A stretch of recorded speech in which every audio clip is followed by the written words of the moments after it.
আসসালামু আলাইকুম। চলে আসলাম রেগুলার রান্না নিয়ে। আমি আজকে রান্না করব সামুদ্রিক ছোট মাছ দিয়ে কচুর ছড়া। অনেকে কচুর ছড়াটাকে কচুর আটিও বলে। এই মাছটা আমাদের মিরসরাইতে অনেকেরই প্রিয় মাছ। এই মাছটা কচুর ছড়া দিয়ে রান্না করলে খুবই টেস্ট হয় আর চচ্চড়ি করা যায়।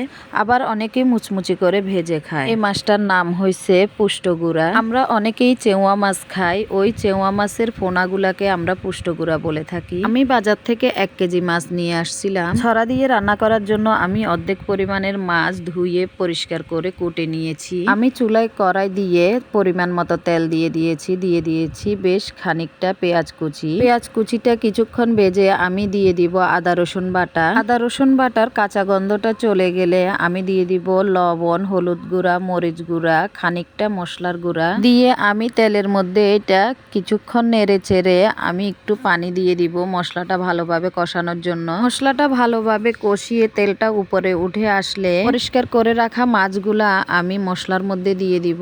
মশলার সাথে আমি ভালোভাবে মাছটাকে আমি মিশিয়ে নিব। মাছটা আমি 2 মিনিটের মতো মশলার সাথে কষিয়ে আমি কচুর ছড়াগুলার সাথে দিয়ে দিব।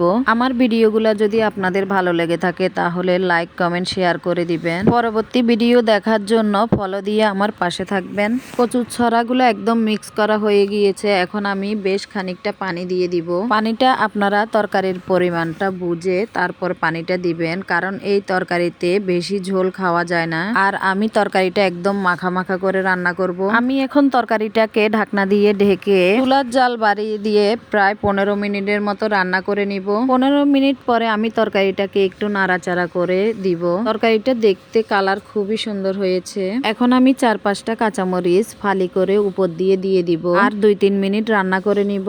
আর এভাবে কাঁচামরিচ ফালি করে তরকারি নামানোর 2 মিনিট আগে যদি দিয়ে দেন গ্রানটা খুব সুন্দর আসে আর তরকারিটা খেতেও খুব ভালো লাগে। আমার বাসায় আজকে ধনিয়া পাতা ছিল না, তাই দিতে পারি নাই। ধনিয়া পাতা দিলে তরকারিটা আরো ভালো হতো। দেখেন তরকারির কালারটা কি সুন্দর আসছে এবং খেতেও ভালো লাগছে। অনেকদিন পরে আমি এই মাছের তরকারিটা রান্না করলাম এবং কি খেলাম। আমার কাছে খুবই ভালো লেগেছে। আপনাদের কাছে ভিডিওটা কেমন লাগছে কমেন্ট করে জানাবেন। আজকে এই পর্যন্ত। আল্লাহ হাফেজ।